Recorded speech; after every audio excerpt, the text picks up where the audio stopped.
The rain started before I'd finished loading the car. That's how I remember the beginning of it, not with my father's voice, not with the look Colton's mother gave me across the white linen of the restaurant table, but with the sound of water hitting the roof of my grandmother Magnolia's old Subaru, the one I'd been driving since she passed 3 years ago, because I hadn't been able to bring myself to sell it.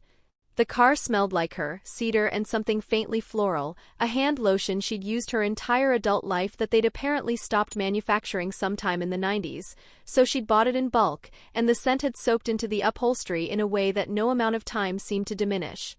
I was standing in the driveway of the house on Birchwood Lane with a box of tile samples tucked under one arm and my phone pressed to my ear, and the rain came down in that particular Portland way, not dramatic, not sudden, just steady and gray and indifferent, as if it had always been raining and you'd simply failed to notice until now. Colton was inside. I could see him through the front window, measuring something along the far wall of what would eventually be the study, his shoulders easy, his movements unhurried. He'd brought a yellow legal pad and he wrote things down before he measured them, which I had always found slightly backwards and never said so, because watching him work was one of my quiet pleasures and I didn't want to interrupt it with logic. He measured things twice. He always had. It was one of the first things I noticed about him, at a planning commission meeting in Northwest Portland 8 months ago, where we'd both shown up to comment on a zoning variance that would have affected the block where Magnolia's house stood. He'd spoken third after me, and before he said anything he'd looked down at the notes he'd written, then back up at the room, then back down, as if confirming that what he meant to say was actually what he meant to say. I'd thought at the time, that is a person who does not commit to a cut until he's certain of the line. The call I'd just finished was from my mother. She'd kept it brief and surface level, asked how the walkthrough had gone, whether the inspector had flagged anything new. I told her about the crawl space drainage, which was still an open question, and she said that sounded like a lot to manage, and I told her we were handling it fine. There was a pause then, not the pause of someone thinking but the pause of someone deciding, and she told me that she and my father were hoping to have dinner on Saturday. That Colton's parents, Wade and Loretta Beaumont, were coming up from Sacramento for a long weekend, and it seemed like a good opportunity for the two families to sit down together properly before everything got finalized. I was quiet for a moment. My name is Presley Kane. I was 31 years old, and I had spent most of my adult life making small and careful decisions about the amount of access my parents had to things that mattered to me. Dinner on Saturday, both families present, 3 weeks before Colton and I closed on a jointly held property. That was the opposite of a small, careful decision. Sure, I said. Saturday works. I hung up and stood in the rain for another moment, the tile samples getting damp at the corners of the box, and I watched Colton write something on his legal pad in that deliberate way he had, and I thought about how little he actually knew about my parents. Not because I'd hidden anything. Because there was a version of my family that only revealed itself under specific conditions, the conditions of an audience, of something valuable nearby, of a moment when my father decided that the cost of waiting had finally exceeded the cost of acting. I went back inside and didn't mention the call.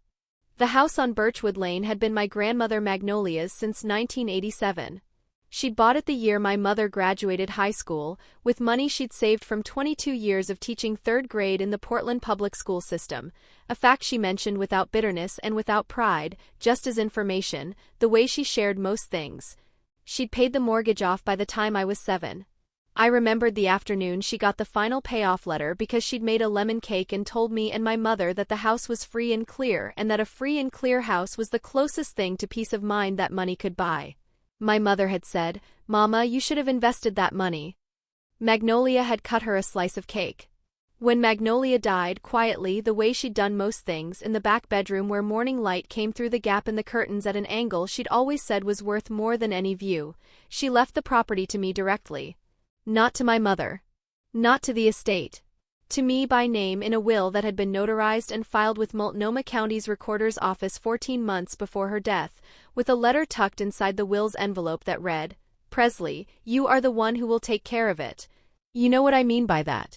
I did know. My mother didn't speak to me for 6 weeks after the reading. When she finally called, she said she wasn't angry with me personally, just with the situation, which was her standard construction for anger she wanted to deploy without being accountable for. My father came to see me in person. He sat at Magnolia's kitchen table, my kitchen table by that point technically, though it didn't feel that way yet, and he laid out his position with the reasonable tone he used when he'd already decided something and needed only to formalize the conversation. "That property should come back into this family," he said. "It is in this family," I said. He looked at me the way he always looked at me when I said something he considered a performance of cleverness. "You know what I mean." "I think Magnolia knew what she meant too," I said. He left shortly after. My mother called that evening to tell me I was being selfish and that Magnolia had clearly not understood how these things affect a family long term, and I said I thought Magnolia had understood quite a lot about how families work, which ended the call. Over the following months, the subject of the house came up in a particular sideways manner, never directly, but present in every conversation, like a frequency you can feel in your back teeth without quite hearing. I'd learned to let it hum. The first time my father made an actual move, not a conversation, not a suggestion, but a move, was 11 months after Magnolia's will was read. I found out the way I usually found out about my father's moves, not from him. My cousin Delia called me on a Tuesday in early spring, which was unusual because Delia and I spoke perhaps 4 times a year and never on Tuesdays. She said she'd heard something from her mother, my father's sister, and that she thought I should know. I told her to go ahead.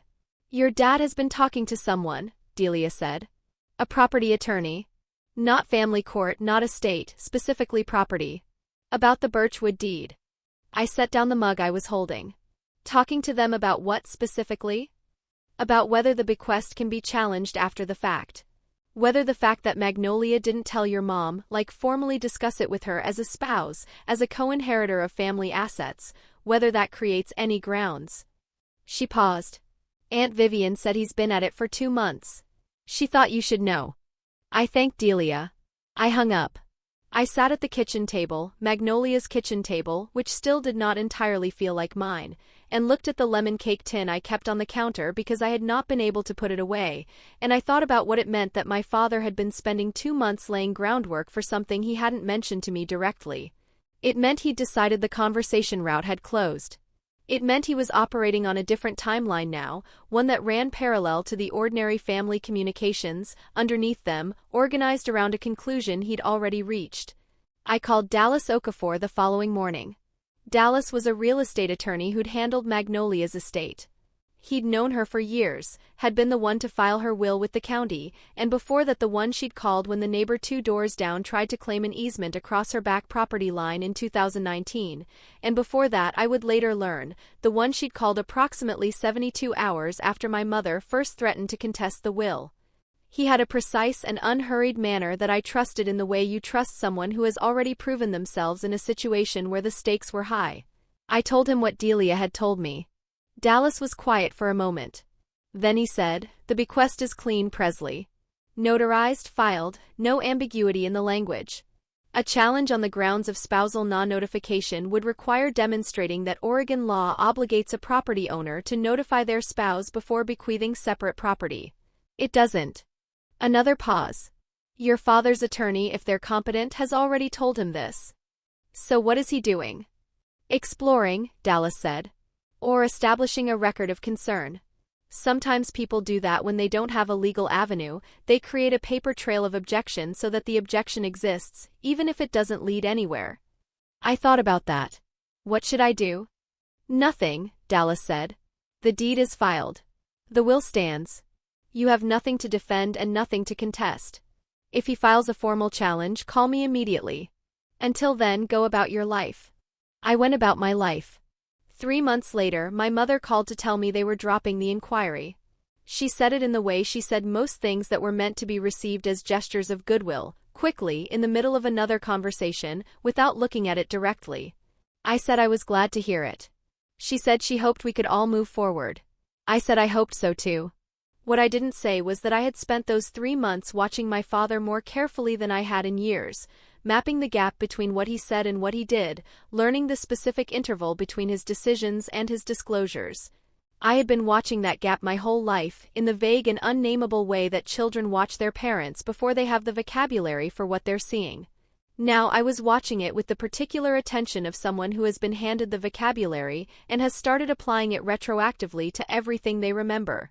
The interval I had learned was usually about 2 months. He decided, then he waited, then he moved.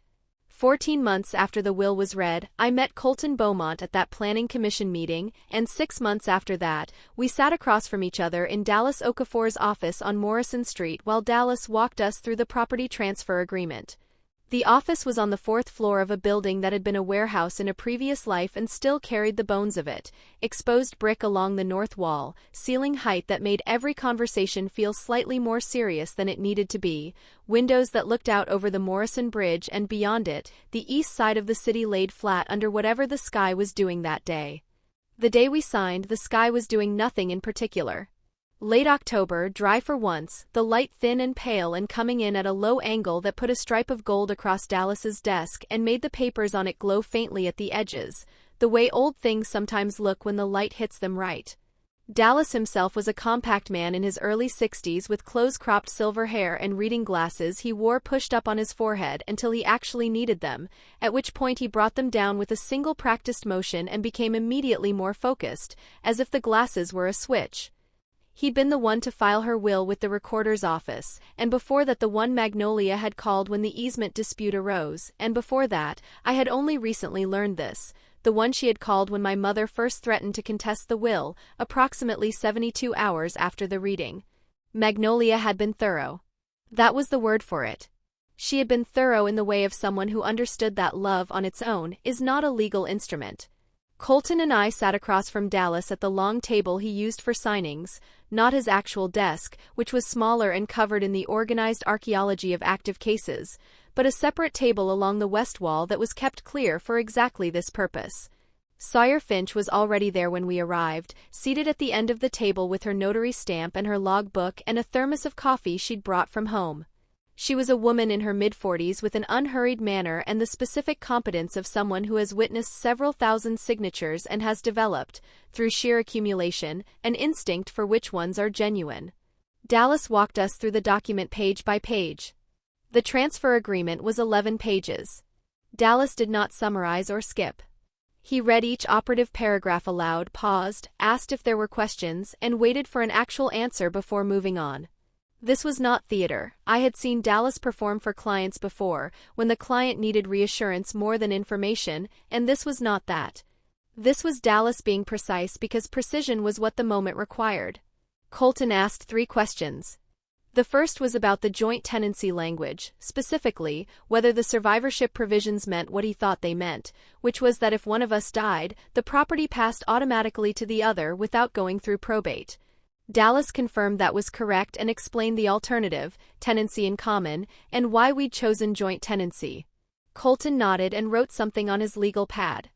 The second question was about the existing deed. He wanted to understand the chain of title, how the property had moved from Magnolia's name to mine, and now from mine to ours, and whether there was any gap or ambiguity in that chain that could create complications later. Dallas pulled out the original deed, Magnolia's deed, recorded 1987, her name printed in the clean typeface of county documents from that era, and laid it beside the transfer agreement so Colton could see the sequence. He traced it with one finger, not touching the paper, just indicating, here, then here, then here.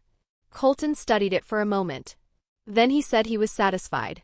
The third question was about my mother. He asked it carefully, with the particular care of a man who is raising something he's already thought about for some time.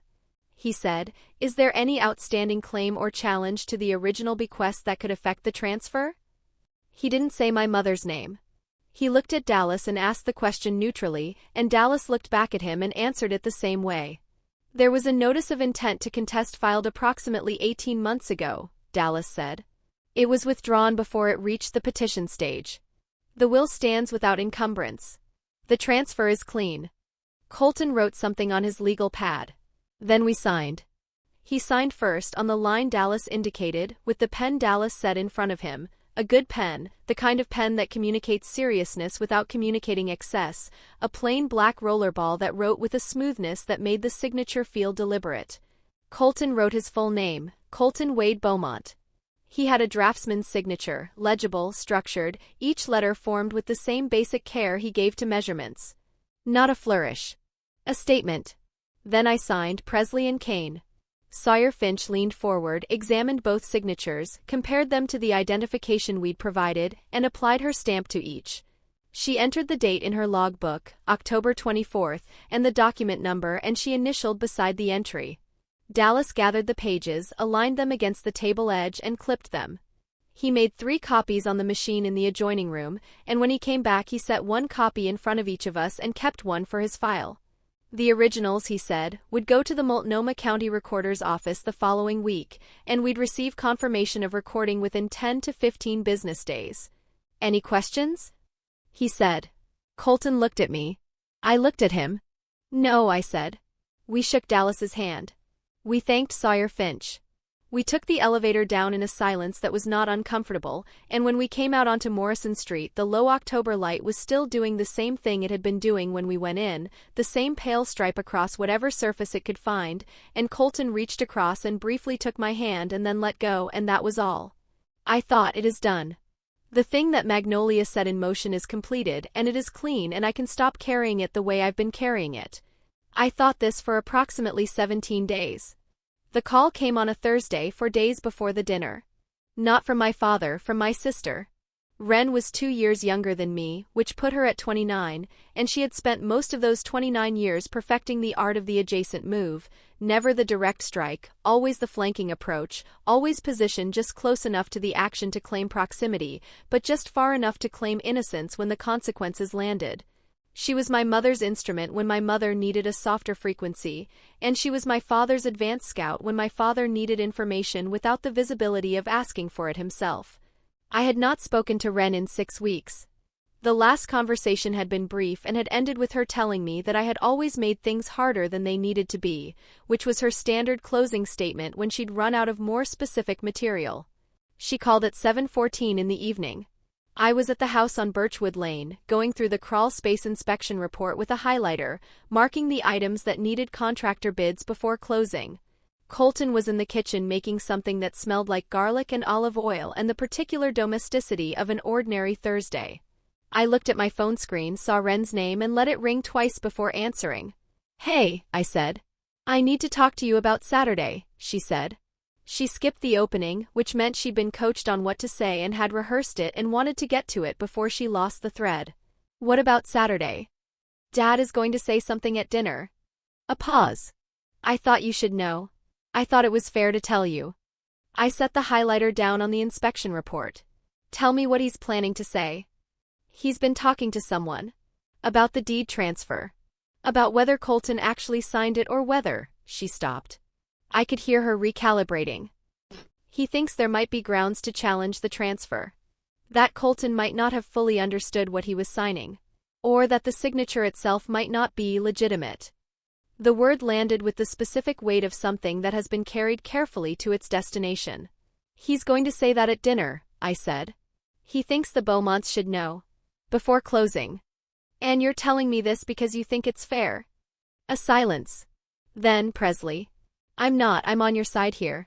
I just think if you went in there knowing, you could be prepared. You could maybe head it off before it becomes a whole thing.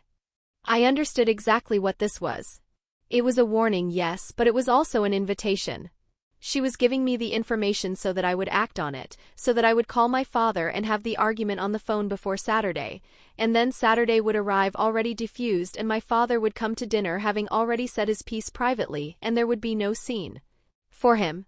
The scene had already happened. The accusation had already been made to me on the phone through Wren, with plausible deniability on all sides. I understood this because I had been watching this mechanism my entire life. Thank you for telling me, I said. So you'll talk to him? I'll handle it, I said. I hung up. I sat with the inspection report and the highlighter and the smell of garlic from the kitchen, and I let the silence in the room be what it was, not comfortable, not uncomfortable, just present, and I didn't move for a long moment. Then I went to the bedroom closet. The file box was on the shelf at the back, behind the winter things, a wool blanket Magnolia had given me years ago, a box of Colton's climbing gear that hadn't been touched since September, a pair of boots I kept meaning to donate. The file box was plain gray cardboard, the kind sold in office supply stores, with a removable lid and a label on the side in my own handwriting, Estate/Property MC. I reached in past the climbing gear and pulled it out. I set it on the bed and removed the lid. Inside, in the order I'd organized them after the estate closed, the original will in its county-stamped envelope, the notice of intent to contest, which my mother's attorney had filed and which Dallas had gotten withdrawn, the property tax records going back to 1991, and at the bottom, in a manila envelope that was thicker than the others, the document I was looking for. I reached into the envelope and took out the contents. There were 3 items inside. The first was the deed itself, Magnolia's original deed from 1987, the one Dallas had shown Colton in his office, the one with her name in that clean county typeface. The second was the letter, 2 pages, handwritten, in Magnolia's particular script that had never entirely lost the precision of a woman who'd spent 20 years writing on classroom chalkboards. And the third was something I had not looked at since Dallas gave it to me at the estate closing. A second envelope sealed, with my name on the front in Magnolia's handwriting, and beneath my name in smaller letters, "Not yet. You'll know when." I had not opened it.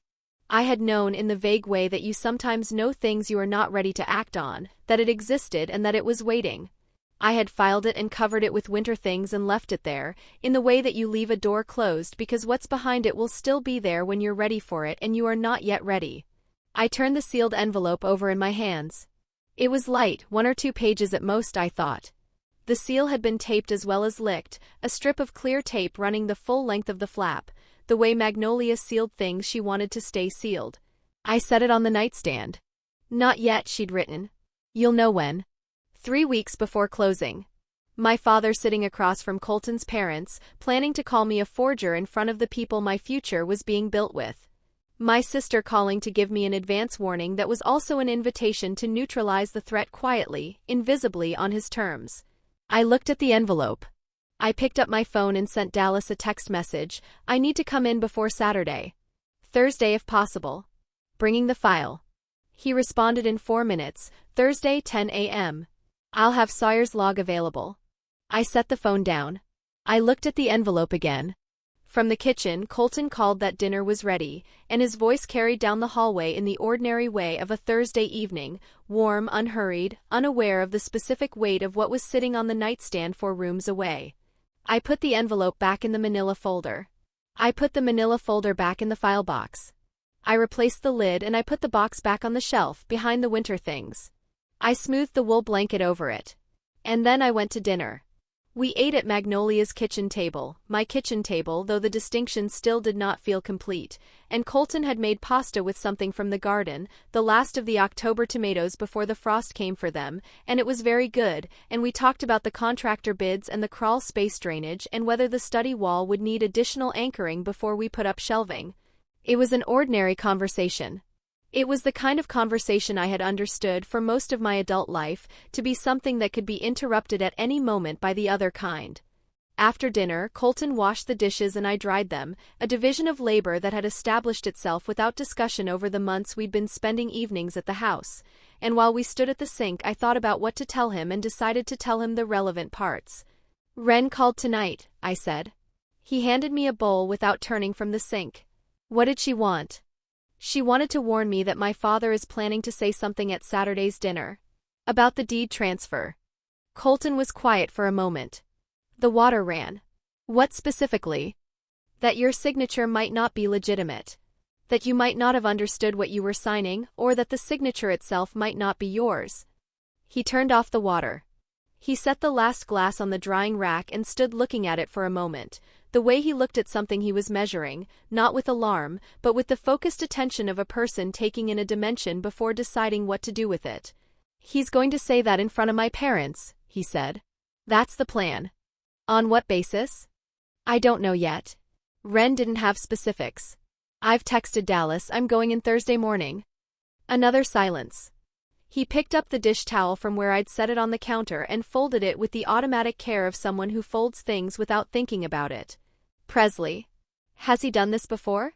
Made a move on the property in some other form?" I looked at the folded towel. At his hands, which were still. "He consulted a property attorney about 11 months after the will was read. Looking for grounds to challenge the bequest. Dallas told me about it. There was a notice of intent to contest, it was withdrawn before it went anywhere." Colton absorbed this. "You knew about that when we were at Dallas's office?" "Yes. But you didn't tell me." Dallas confirmed the bequest was clean. The transfer was unencumbered. There was nothing to tell that was actionable. He was quiet for the length of a breath. There's a difference between actionable and relevant. I know, I said. He didn't press it. He set the folded dish towel on the counter and looked at me with the particular expression he had when he was deciding something, not the look of a man forming a judgment, but the look of a man choosing where to place his weight. Tell me everything Thursday, he said. After you see Dallas. I will, I said. He nodded. He kissed me briefly on the temple, the way he did when he was closing a subject rather than abandoning it, and then he went to the study with his legal pad to continue the measuring he'd started before dinner. I stood in the kitchen for a moment, listening to the familiar sound of him moving through the house, the small sounds of a person inhabiting a space they have decided to claim, and I thought about the specific cost of not telling people things. Not the moral cost. The practical cost. The cost to the structure, the hairline gap it introduces, the way it travels if left unaddressed. I had told him as much as I knew and as much as was decided. That was what I had. It would have to be enough for tonight. Thursday morning came with actual sun, which was unusual enough for Portland in November that it felt like a comment. I drove Magnolia's Subaru down Morrison Street and found parking half a block from Dallas's building, and I sat in the car for a moment with the engine off and the morning light coming through the windshield at that particular low-angle November slant that makes everything look simultaneously beautiful and temporary. I reached into the back seat and pulled out the file box. Dallas was already at the signing table when I arrived, not his desk, the long table, the one kept clear. He had his glasses on his forehead and a legal pad in front of him and a second chair pulled out, already waiting. Sawyer Finch was not there, but her notary log was, a physical ledger, dark blue cover, the kind that holds the record of everything she'd stamped in the past year. I set the file box on the table. Dallas looked at it, then at me. Tell me, he said. I told him. I went through it in the order it happened, the dinner invitation, Wren's call, what my father was planning to say and to whom he was planning to say it. Dallas listened all the way to the end without interrupting, a habit he shared with Wade Beaumont, I thought, this particular quality of attention that didn't rush toward its own response. When I finished, he was quiet for a moment. Then he reached across the table and opened Sawyer Finch's log to October 24th. The entry was there, document number, date, both names, her initials. Clean. Unambiguous. Your father's claim, Dallas said, is that Colton's signature is not genuine. That's what Wren told me he's planning to say. On what basis? He didn't give one. That I know of. Dallas took his glasses down from his forehead. He looked at the log entry, then at the copy of the transfer document I'd brought from the file box, then back at the log. The recorder's office will have the original filing. Stamped, dated, document number cross-referenced with Sawyer's log. If your father makes this claim formally, in writing, to the recorder or to an attorney, what he will be claiming is that a notarized document filed with Multnomah County is fraudulent. He looked at me over the glasses. That is a significant claim to make. I know. Has Colton been told? The relevant parts. He knows my father is planning to raise it Saturday. He knows I'm here. Dallas was quiet again. Outside, through the windows, the Morrison Bridge sat in the November sun, the river flat and silver beneath it. A cargo bike went across the bridge in the bike lane, moving steadily, unhurried. Presley, Dallas said. He set his glasses back on the table. There is one more thing I should show you.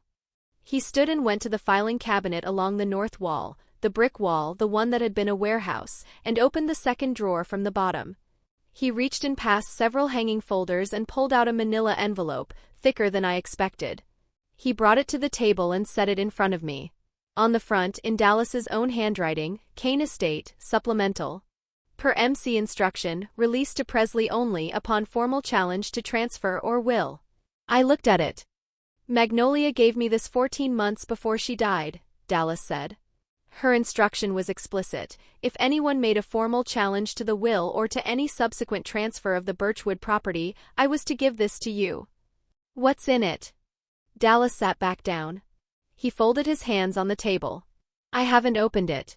Those were her instructions. It goes to you unopened upon the trigger condition. He paused.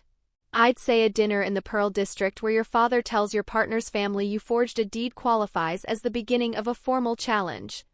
The envelope sat on the table between us.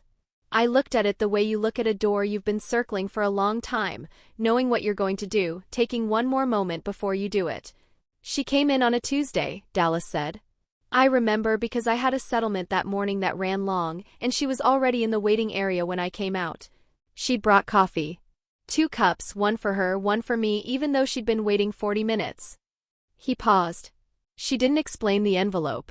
She just told me the condition and told me to keep it with the estate file and not to open it. And then she drank her coffee and we talked about the Morrison Bridge reconstruction for about 20 minutes and she left. I set my hand on the envelope. Did not pick it up yet. Did she say anything else? About why she'd prepared it? Dallas considered this. She said, and I wrote it down afterward because she said it in the way she said things she wanted to be precise about. She said, Dallas, I know what my son-in-law is going to try to do, and I know I won't be here when he tries it. This will be what Presley needs when the time comes. Make sure she gets it. That was all.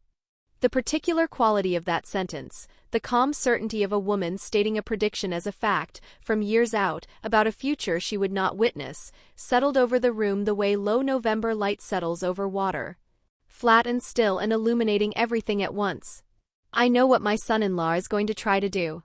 Not might try. Not could try. Going to try.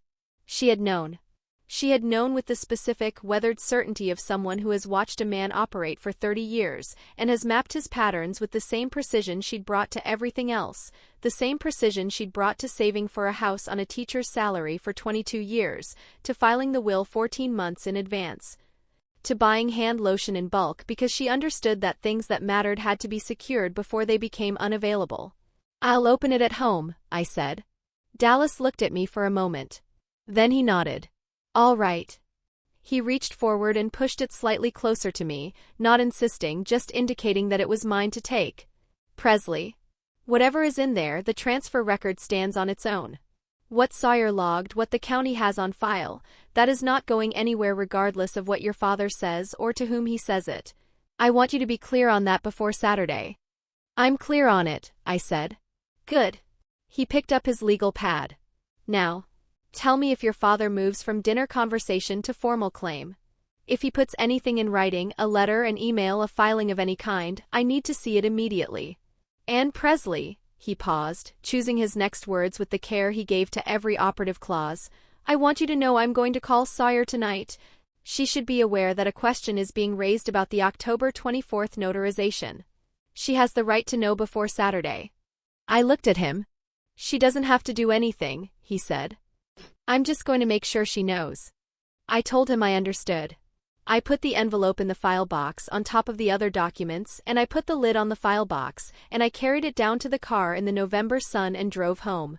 Saturday arrived the way difficult things often do, in ordinary sequence, 1 hour following another, without any atmospheric signal that this particular day was different from the one before it. I made coffee. I read the crawl space contractor's bid, which had come in on Friday and was reasonable.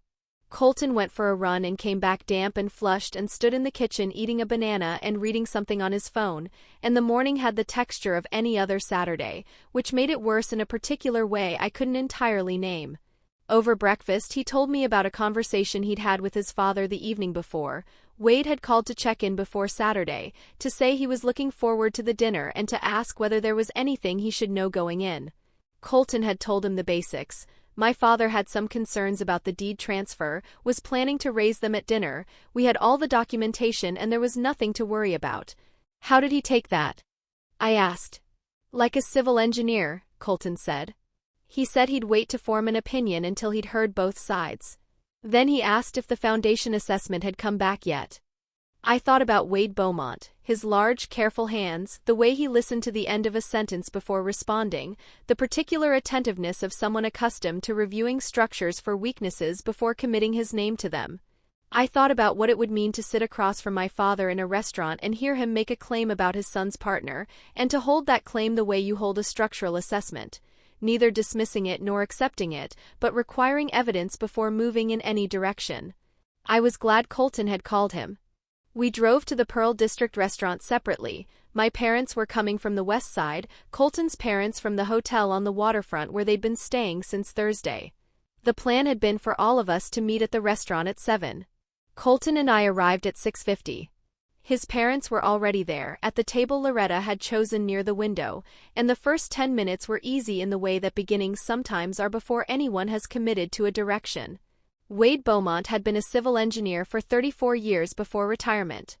He had large, careful hands and the particular attentiveness of someone accustomed to reviewing structures for weaknesses before committing his name to them.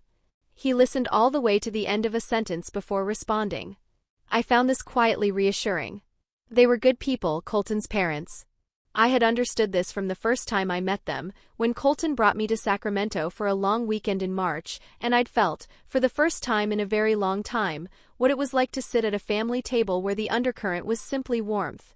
Loretta asked Colton about the kitchen renovation, and he pulled out his phone and showed her the tile we'd chosen, a pale Portland cement gray with a slightly warmer undertone, and she said she thought it would photograph beautifully. Wade asked about the foundation assessment and Colton told him it had come back clean.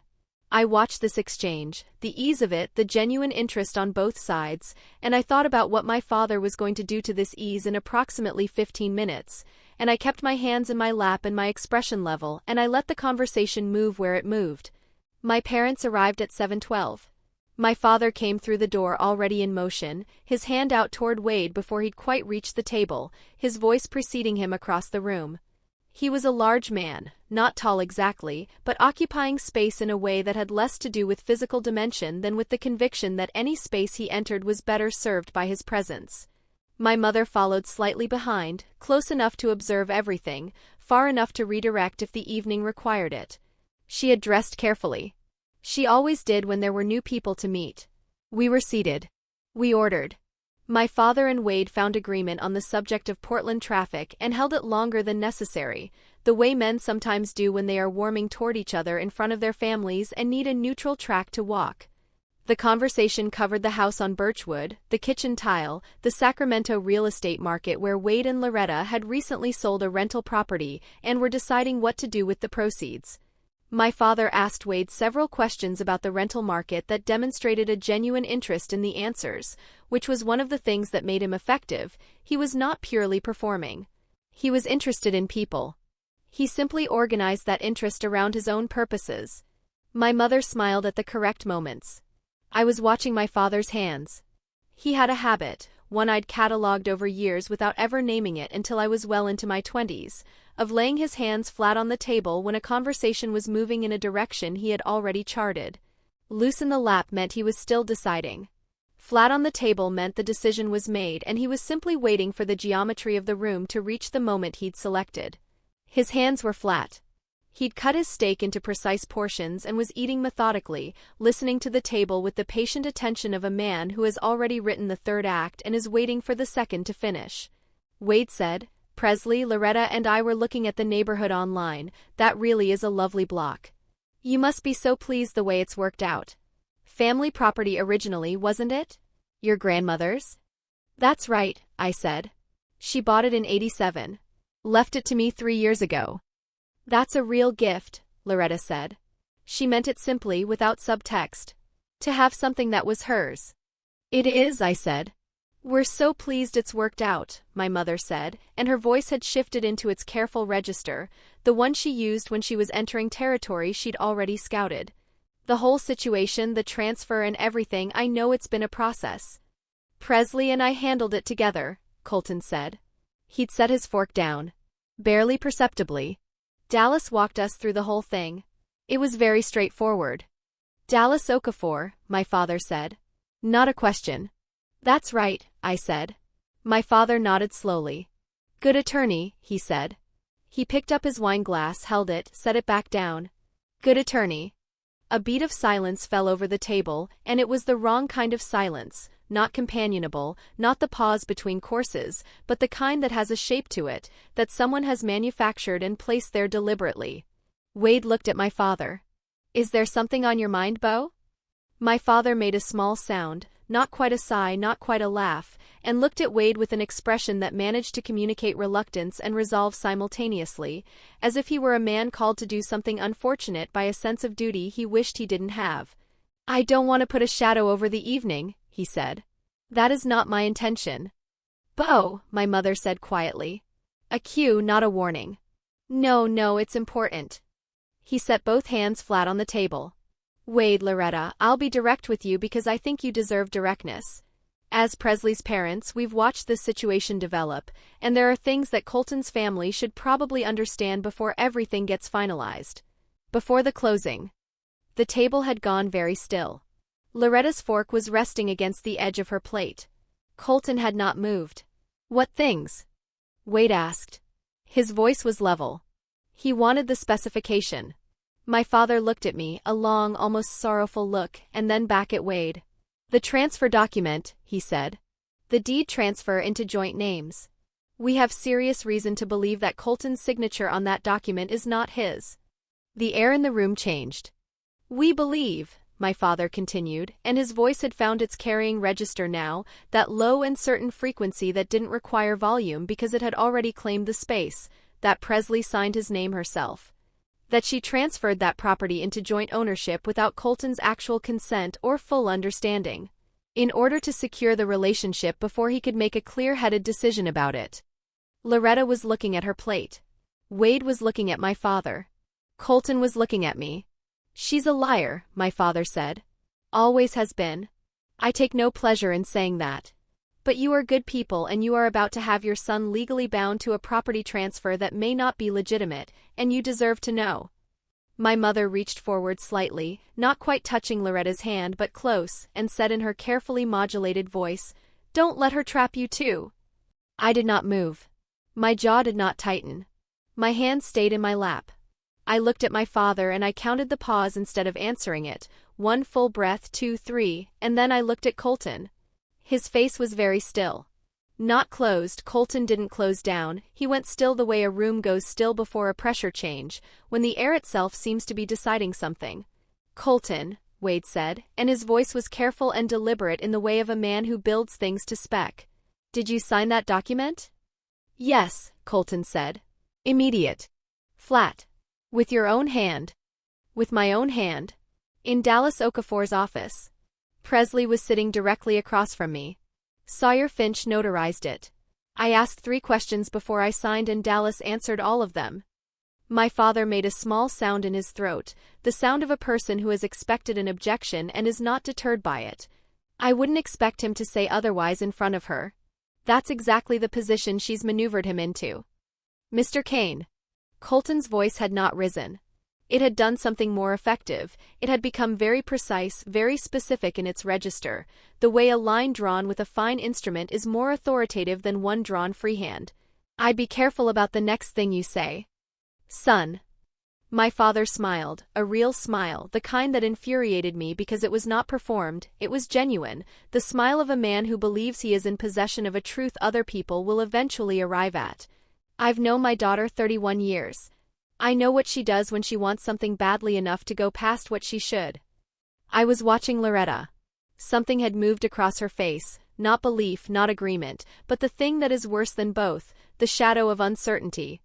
The specific discomfort of a person who is hearing something she doesn't believe but cannot immediately disprove, seated across from a man who is presenting himself as a reluctant truth-teller rather than what he actually was. That was the mechanism. Not to be believed outright. To plant the question. To make the question exist where it had not existed before, in the minds of the people Colton loved most, 3 weeks before we closed on a house that had been my grandmother's. My mother touched her napkin to the corner of her mouth. We just want everyone going in with clear eyes, she said. That's all we want. I set my water glass down on the table between us. I smoothed the napkin once across my lap, one slow pass of my palm against the white linen. And then I looked at my father and I said, I hear you. 3 words. Plain. I let them arrive without the scaffolding of explanation or defense, without giving him the argument he'd come here to dismantle in front of these people. His smile stayed. He'd wanted movement and I hadn't given it to him, and I watched the small recalibration happen behind his eyes, the adjustment of a man who had expected a different opening and was now calculating his next. Then I said, I'd like to ask you something. In front of everyone here. Of course, he said. The attorney you spoke to, I said. What did they tell you exactly about the grounds for a challenge? He blinked, just slightly, just once. They told me the notarization process can be challenged if there's evidence of coercion or misrepresentation at the time of signing. Did they tell you what evidence would be required? They said a signed declaration from the party who felt coerced would be a starting point. Colton, I said. Do you feel you were coerced? No, Colton said. Presley, my father said, and his voice had taken on a new quality now, not irritation, but a kind of warning patience, the tone of a man who considers himself the adult in a room full of people who are not yet behaving like adults. I understand you want to defend yourself. That's natural. But this isn't a courtroom. No, I said. It's a dinner table. With our families. I looked at Wade, then at Loretta, then back at my father. And I want to make sure everyone at this table is clear on what's actually being claimed here. Not suggested, claimed. Because there's a difference between saying be careful and saying that a notarized county document is fraudulent, and I'd like to know which one you're saying. My father set down his fork.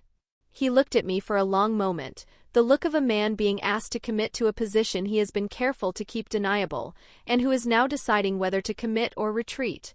Then he said, and his voice was quiet now and deliberate, and had the quality of something that has been decided far in advance of this moment. I'm saying that property was never yours to transfer. It should have come back to this family when Magnolia passed. Whatever paperwork exists, whatever that recorder's office has on file, that house belongs to this family. And what you've done is take it and use it, the way you've always used things, to get what you want. That is what I am saying. The words landed on the table like something placed there, not dropped, deliberate, arranged. That house belongs to this family. Whatever paperwork exists. I held his gaze. I did not answer. I let the sentence be what it was, in the room, in the air, in front of Wade and Loretta Beaumont and my mother and Colton, with the restaurant's ambient sound moving around us and the candle on the table doing what candles do, throwing soft light on everything and making none of it simpler. The table waited.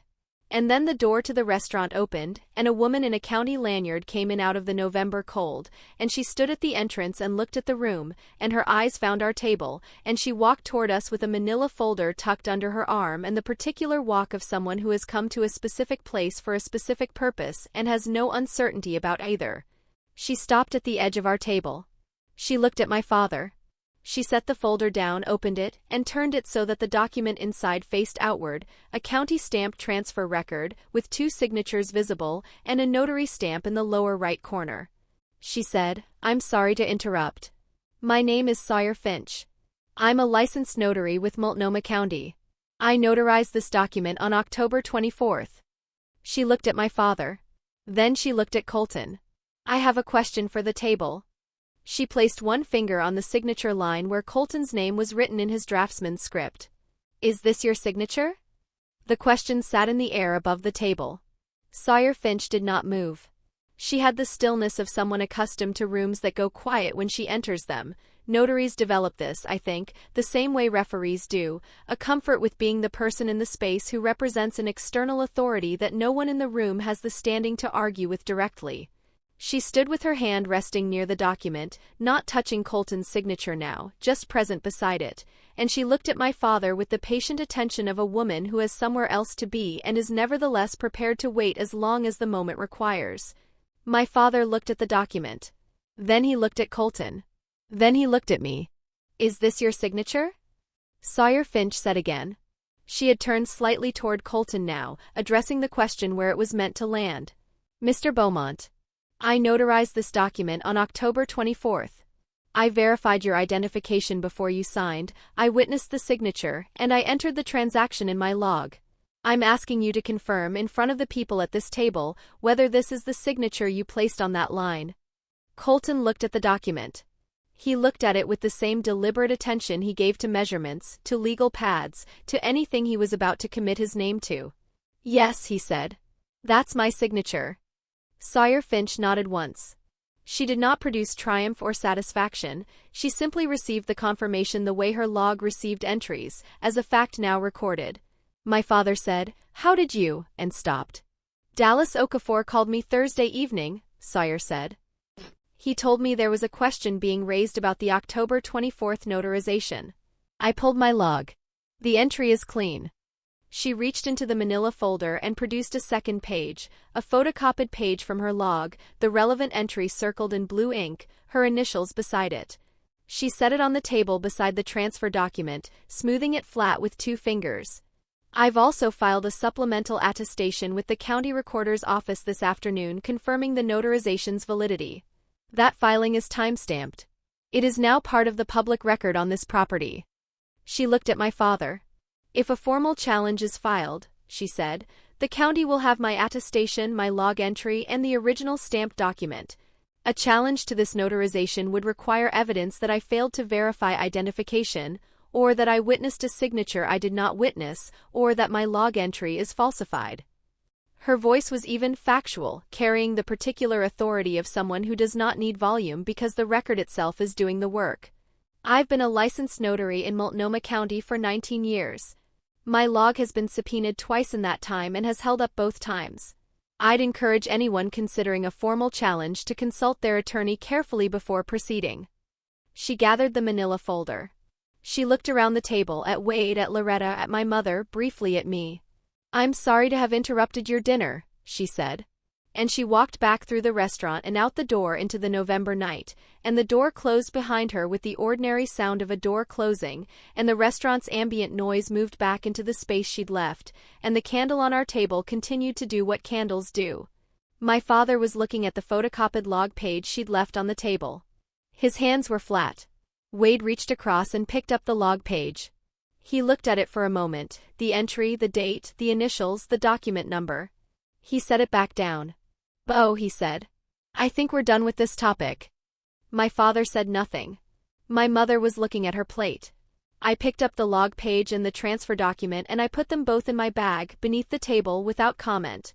We did not order dessert. The server appeared with the check, which Wade took before anyone else could reach for it, and there was a brief and entirely surface conversation about the restaurant, about parking, about the rain that had started again while we were inside. My father said something about the drive back across the bridge. My mother agreed that the bridge traffic at this hour was unpredictable. None of it was about anything. Loretta touched my arm lightly as we stood from the table. Not a hug, not a statement, just a touch, the kind that says, "I see you and I am not among those who doubted you." I looked at her and she gave me a brief, composed smile, the smile of a woman who has witnessed something she did not like and has decided what she thinks about it. Wade shook Colton's hand at the door, and then he looked at me and he said, "Good night, Presley," with a directness that carried the weight of something more considered than a pleasantry. My father was already moving toward the parking garage. My mother said she hoped we'd all have a chance to talk more before the closing, in a tone that managed to be simultaneously conciliatory and evasive, and then she followed my father, and then it was just Colton and me standing on the sidewalk in the November rain. The cold was immediate, the specific damp cold of a Portland November night that gets into your coat rather than stopping at it. Colton looked at me for a moment. "You called her," he said. "Dallas did. I asked him to." He was quiet. He looked at the street, at the rain coming through the halos of the streetlights, at the particular way light fragments in water and arrives as something different than it started. Then he said, "Come on," and we walked to the car. In the car afterward, Colton drove. The same route as the week before when we'd done the walkthrough together, off Burnside north toward Birchwood, the rain doing what Portland rain does in November, which is to say it did not stop and it did not intensify, it simply continued, as if continuation were itself its purpose. The wipers clicked in their even rhythm. He drove for 4 blocks without speaking. Then he said, "You called Sawyer Finch." "Dallas did. I asked him to." "When?" "Thursday morning. After I went to his office." Another block of silence. A stoplight. The wipers clicking. "What else did he show you?" Colton asked. I looked at the rain on the windshield. At the broken light of the street lamps in the water. "There's an envelope," I said. "Magnolia left it with Dallas. Sealed. He was instructed to give it to me if anyone formally challenged the will or the transfer. And? He gave it to me Thursday. I haven't opened it yet." Colton was quiet for a moment. "Then why not?" I thought about how to answer that.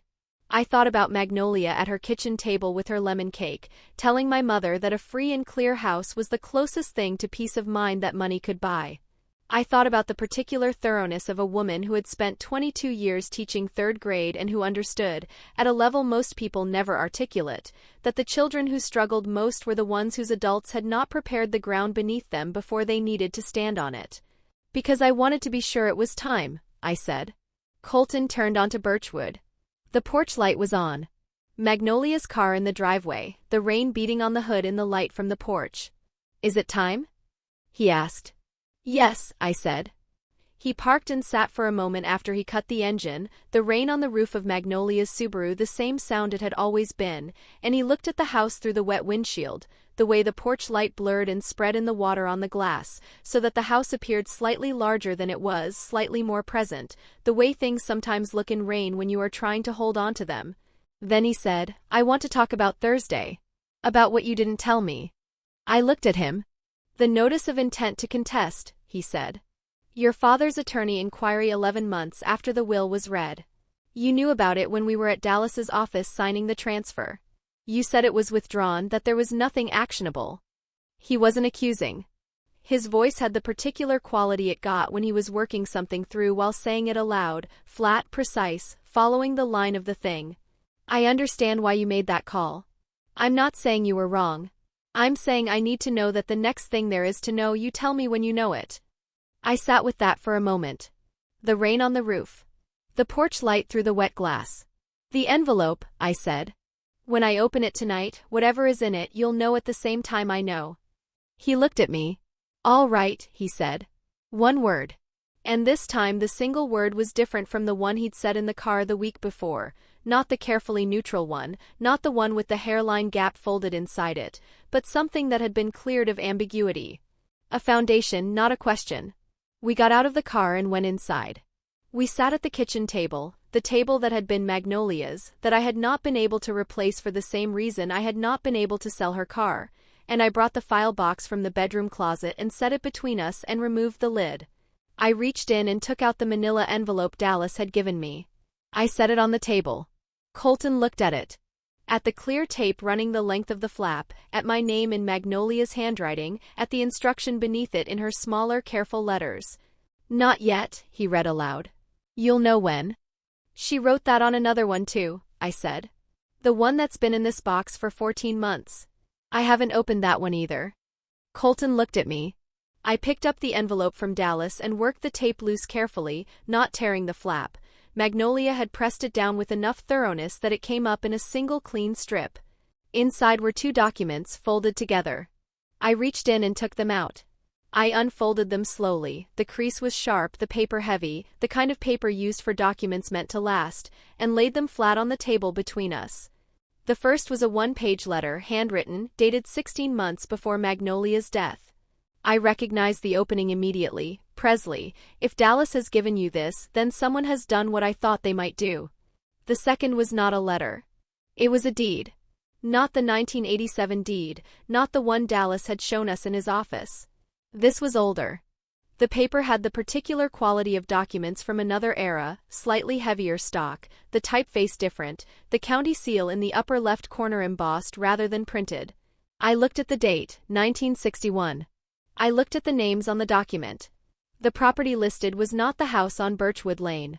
It was a parcel, described in the survey language of county deeds, meets and bounds, bearing and distance, that I did not immediately recognize. I looked at the dimensions. I looked at the address notation in the upper right corner, which was the older format, before the county had standardized the system. It was a parcel in the Laurelhurst neighborhood. The names on the deed were Kane, Robert Elias, transferring to Kane, Magnolia Ruth. My grandfather. Transferring to my grandmother. In 1961. What is this? Colton asked. I don't know yet, I said. I picked up Magnolia's letter and read it aloud. She had written, the Birchwood house is the one they know about. The Laurelhurst parcel is the one I never told your mother about, because your mother would have told your father, and your father would have found a way to make a claim on it before I was ready. It has been held in a trust since 1974. The trust is in your name. It has been in your name since you were 4 years old, which is when I decided I knew what kind of person you were going to be and what kind of people were going to try to take things from you. I stopped reading. I set the letter down on the table. Colton said nothing. I reached back into the envelope and found what I had missed on the first reach, a third document, folded inside the deed, which I hadn't seen because it was the same weight as the deed and had adhered slightly to it. I worked it loose carefully, the paper stiff with age where it had been pressed against the deed for years, and unfolded it slowly and laid it flat beside the other two. It was a trust document. Oregon Statutory Trust, established 1974. Trustee, Dallas Okafor's predecessor at the same firm. Beneficiary, Presley and Kane. Asset held in trust, the Laurelhurst parcel 1961 deed attached. Current assessed value notation, added in Dallas's handwriting at the bottom in pencil, dated this past Thursday, current market, approximate. $1.4 million. Unencumbered. No liens. Trust fully vested to beneficiary, no conditions remaining. The three documents lay flat on the table between us. The kitchen was very quiet. Outside, the rain continued. She hid it, I said. For 50 years, Colton said. For me. I looked at the trust document, at my name typed in the beneficiary line in a typeface from 1974, at the age I had been when she decided. She hid it where my father would never look because he never looked past what he could already see. Colton was quiet for a long moment. Then he reached forward and picked up the 1961 deed. He held it carefully, the way you hold something old. He looked at my grandfather's name. He looked at Magnolia's name below it. He doesn't know, Colton said. No. Your father. He has been fighting over the Birchwood house this entire time. And there has been a second property, I said. In my name. Since I was 4. I picked up my phone and called Dallas. It was late, nearly 10, but he answered on the second ring, which told me he'd been expecting the call. I opened it, I said. I thought you might after tonight. The Laurelhurst parcel. The 1974 trust. I need to understand the next steps. You own it outright, Dallas said. The trust vested fully on your 25th birthday. There is nothing your father can claim, challenge, or contest. The deed chain is clean going back to 1961, the trust documentation is filed with the county, and the asset has never appeared in any Kane family estate because Magnolia never disclosed it to anyone except me and my predecessor, and the trust instrument required confidentiality until your possession was secure. A pause. She was very thorough. I know, I said. There's one more thing. His voice shifted, not grave but careful, the way he got when he was about to say something he'd considered from multiple angles before deciding to say it. When Magnolia set up the trust in 74, she also left a letter to be held with it. Not for you. For anyone who attempted to formally challenge your ownership of any property she transferred to you. I was quiet. It documents, Dallas said, in her own handwriting, the specific conversations she had with your father over the years regarding her property.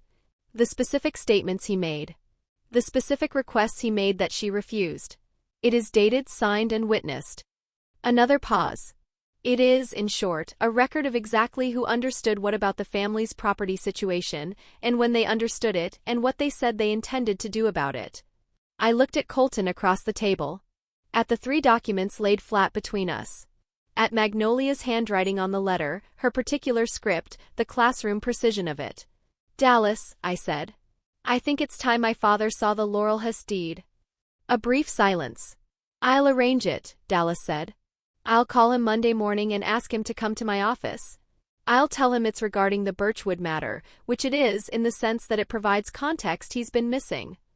Another pause, and I could hear in it the particular satisfaction of a precise man about to do a precise thing. I'll have the full file ready. All of it. We hung up. Colton was still holding the 1961 deed. Monday, he said. Monday, I said. He set the deed down on the table gently in the careful way of a man returning something to its proper place. He looked at the three documents, the deed, the trust instrument, the letter, and then he looked at me, and he said something I had not expected him to say. She knew you before you knew yourself. I looked at my name on the trust document. At the typeface from 1974, the year before I was born, set into the beneficiary line by a notary who was long dead, in a county office that had been holding this clean and uncontested for half a century. She was 4 years ahead of me, I said. Colton almost smiled, not quite, but the muscles at the corner of his mouth shifted in the direction of it, in the way of someone who is moved by something and is deciding how much to let that show. Then he picked up his legal pad from the counter where he'd left it before dinner, and he pulled the second chair around so he was sitting beside me rather than across from me, and he said, "Read me the rest of her letter." I picked up the letter. I read it aloud. The rest of it was not long. She wrote, "The second envelope, the one in the file box at home, the one you haven't opened yet, holds the same letter I wrote for Dallas, the one addressed to whoever makes the attempt. I want you to have your own copy, in case you ever need to show someone what this family has looked like from the inside. You don't have to. But you should have it. You've been carrying the knowing without the documentation for long enough. Now you have both. I love you, Presley. I have loved you since you were 4 years old and you sat at this kitchen table and told me, when I asked what you wanted to be when you grew up, that you wanted to be someone who kept their word. You didn't know what that meant yet. But I did. Take care of the house. You know what I mean by that." I set the letter down. The kitchen was quiet for a long time. Outside, the rain continued its November business, steady and colorless and indifferent, and the porch light threw its usual shape through the window onto the kitchen floor, and Magnolia's Subaru sat in the driveway where I had left it, still smelling of cedar and something faintly floral, still holding the scent of a woman who had understood 52 years ago that the most important work she could do was quiet work. The kind that left no trace until the moment it was needed and then left. Nothing but. My father arrived at Dallas's office at 10:15 on Monday morning. I know this because Dallas called me afterward, and also because I was in the waiting area when my father came through the door, which was not part of the arrangement Dallas had described to him. He stopped when he saw me. He composed himself. I watched it happen, the brief pause, the decision about what expression to bring into the room, and then he sat in the chair across from me and said nothing. Dallas came out of his office at 10:20 and brought us both in. The file was on the long table. 3 documents in the center laid flat, the 1961 deed, the 1974 trust instrument and Magnolia's letter, the one addressed not to me but to whoever had made the attempt. Beside them the Sawyer Finch attestation and the Birchwood transfer record. The full cascade arranged in sequence the way Dallas arranged things. My father looked at the table. He looked at the 1961 deed. At the name Robert Elias Kane. At the name Magnolia Ruth Kane beneath it. He looked at the trust document. At my name in the 1974 typeface. He looked at the letter. Dallas said, "The Laurelhurst parcel has been held in trust for Presley since 1974. It vested fully on her 25th birthday. It is assessed at approximately $1.4 million and carries no liens or encumbrances. The trust was established by Magnolia, funded with proceeds from your father Robert's 1961 transfer, and has been maintained continuously by this firm." He folded his hands. Magnolia's letter documents the conversations she had with you, Bo, over the course of approximately 15 years, regarding her intentions for her property. I would encourage you to read it. My father did not read it. Not yet. He looked at my name on the trust document for a long moment, at the typeface from 1974, at the date the trust was established, at the date of full vesting on my 25th birthday. He moved his eyes from line to line with the slow deliberateness of a man reading something he is simultaneously trying to find a problem with and beginning to understand he cannot. Then he looked at the 1961 deed again. At his own father's name. At the date. "She never told me," he said. His voice had lost its carrying quality. It was flat now, not the flatness of control but the flatness of something that has had its architecture removed. "No," I said. "The Birchwood house," he said. "That's what she showed us." "That's what he stopped. He looked at the 1961 deed again. At the date. At his own father's name. "That property should have come back to this family," he said. And his voice, even now, even here, carried the same conviction it had carried at the restaurant, the same bedrock certainty, but underneath it now was something that had not been there before, a frequency I hadn't heard from him in 31 years. Dallas said quietly, "The paperwork, Bo, is the property. That's what a deed is." My father looked at the documents laid flat on the table. He looked at my name, 4 years old in 1974, a child she had already decided she knew, typed into a trust instrument by a notary who was long dead, in a county office that had been holding this clean and uncontested for half a century. He did not speak. My father sat in Dallas's office for a long time after that. Not speaking. Not arguing. Just sitting with the documents laid flat on the table in front of him, the way a man sits with something he has been handed that is heavier than he expected and that he cannot put back down, because putting it down would require acknowledging that he picked it up in the first place and that the picking up was a mistake. Dallas did not fill the silence. I didn't either. Outside the North Wall's warehouse brick, the city was doing what cities do at 10:30 on a Monday morning, moving, indifferent, organized around purposes that had nothing to do with the three of us in this room. A truck on Morrison. The particular compressed sound of the bridge traffic. Somewhere below us, an elevator opening and closing. My father reached forward and picked up the 1974 trust document. He read it slowly. I watched his eyes move across the page, not skimming, actually reading, the way he read things he was trying to find a problem with. His eyes stopped at my name in the beneficiary line. Stayed there for a moment. Moved to the date the trust was established. Moved to the date of full vesting. He set it back down. Your 25th birthday, he said. Yes. She never said a word. No. He was quiet again. Then he picked up Magnolia's letter, the one addressed not to me but to whoever had made the attempt, and he read it. All of it. Both pages. His face did not change in any dramatic way while he read it. What changed was smaller and more fundamental than expression, something in the set of his jaw, in the way he held the pages, in the quality of his stillness, which shifted from the stillness of a man calculating to the stillness of a man who has run the calculation and arrived somewhere he did not intend to arrive. He set the letter down. She documented everything, he said. Not to me. Not to Dallas.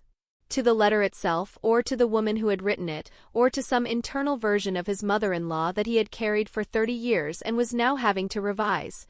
She was thorough, Dallas said. She always was. My father looked at me. The things I said, he said. At the restaurant. To Colton's parents. I waited. I believed them, he said. I want you to understand that. I wasn't lying to them. I believed what I was saying. I know, I said.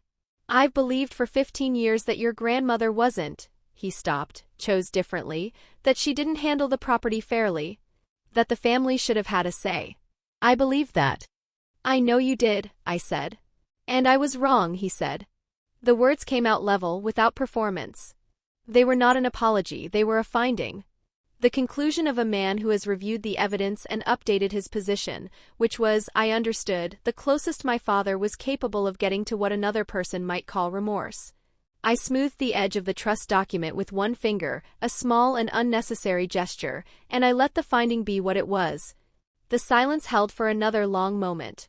Then my father looked at the letter again, not picking it up, just looking at it lying there on Dallas's long table, and something moved across his face that I had not seen before, something that had none of the performance he usually brought to difficult moments, none of the careful modulation.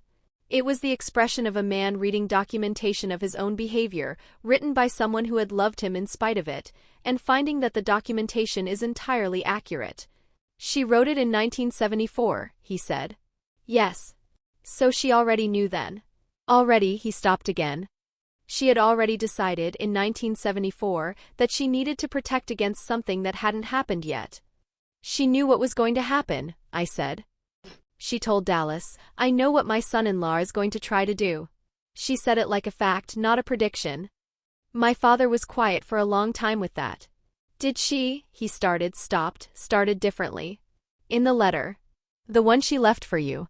Did she say anything about, he didn't finish the sentence. But I understood what he was asking. Whether Magnolia had left room for him.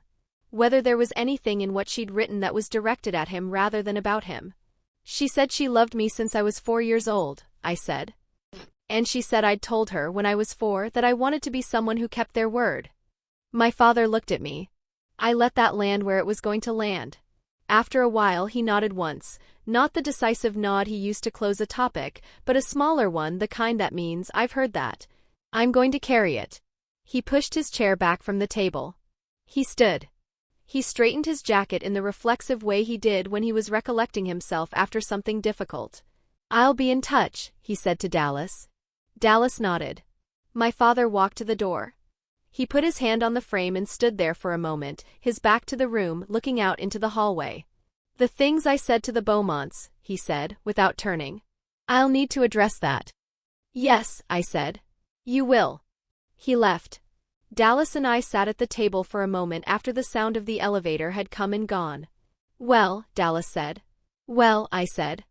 He reached forward and began gathering the documents, the 1961 deed, the trust instrument Magnolia's letter, with the careful alignment of a man who handles significant papers every day and treats each one with the same attention regardless of what is currently happening in the room around him. She trusted me with this for 14 months, he said.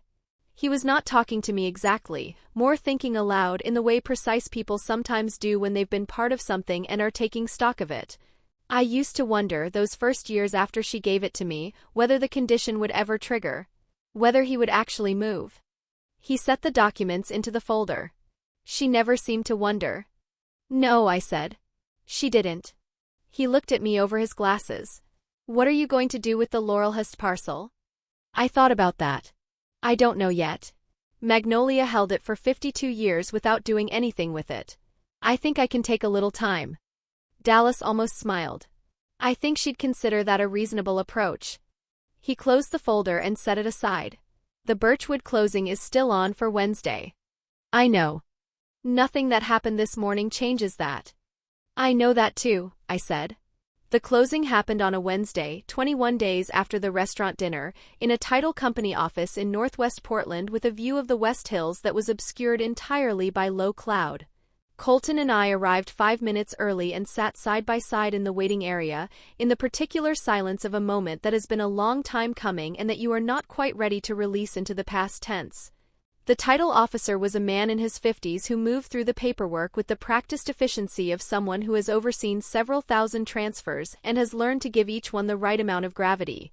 Not too much, not too little, the amount that honors the fact that for the people sitting across from him this is not routine, even if for him it is. We signed 17 documents.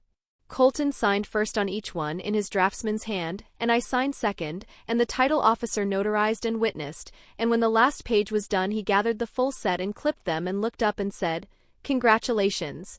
The property is yours." I had known it was coming. I had been preparing for it for 3 years, in a sense, since the morning Dallas called to tell me Magnolia had left the house to me, and I had stood in my apartment kitchen holding the phone and understanding that the ground had just shifted in a way I hadn't been prepared for and couldn't entirely feel yet.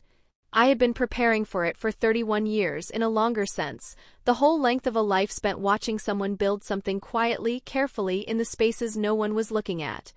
And still, when the title officer said the property is yours, something in my chest moved that I hadn't known was still in motion. Colton took my hand under the table. He held it for a moment, then let go, and we stood and shook the title officer's hand and thanked him, and we walked out of the building and stood on the sidewalk in the cold and looked at each other. "That's it," Colton said. "That's it," I said. He took my hand again. We stood there for a moment in the cold, not moving, just present in the specific quality of a moment that has been a long time arriving and that you want to feel fully before it becomes memory. Then we went home. My mother called 3 days after the closing. Not my father, my mother. Which told me that the call had been discussed and that she had been selected as the instrument, either because she was considered more likely to produce a result or because my father was not yet ready to make the call himself. Possibly both.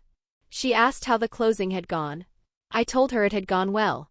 She asked about the tile and whether we'd made a final decision on the kitchen countertops, and I told her we'd gone with a honed concrete that the contractor had recommended and that I thought Magnolia would have approved of, which was not a thing I said to wound her, but I heard the small silence it produced and I let it be there. Then she said, "Your father wants you to know that he understands he went too far." At the dinner. "I appreciate that," I said. "He's not good at saying it directly." "I know." Another silence. Then she said, "She really never told me. About the Laurelhurst property. In all those years." "No," I said. "Why?" And her voice had something in it that I hadn't expected, not anger, not accusation. Something more unguarded than either. The voice of a woman asking a question she genuinely doesn't know the answer to. Why wouldn't she tell me? I thought about how to answer that. I thought about the letter Magnolia had left for whoever made the attempt. About the specific, dated record she'd kept of 15 years of conversations. About the fact that she had made that record not in bitterness but in the same spirit she'd made everything, methodically, lovingly, with a clear eye on what the future was likely to require. I think she knew what would happen to it, I said. If she told you. A long pause. You mean your father, my mother said. I mean the situation, I said. The way things moved in our family. The direction things moved. She didn't respond to that directly. After a moment she said, she loved you very specifically. Magnolia. The way she looked at you was different. She looked at you that way too, I said. Not the same way. She said it without self-pity, just as a fact she'd lived with long enough to have made her peace with. I was her daughter. You were something else. I could never entirely figure out what. She told me once, I said, that she knew what kind of person I was going to be when I was 4 years old. My mother was quiet for a moment. 4, she said. 4. I heard her exhale, a long, slow breath that wasn't quite a sigh and wasn't quite a laugh, just the sound of a woman releasing something she had been holding for a very long time without quite knowing she was holding it. We're not, she started. Stopped. Started again. Things aren't fixed, Presley. Between you and your father. Between you and me. I'm not calling to tell you they are. I know, I said. But I wanted to call.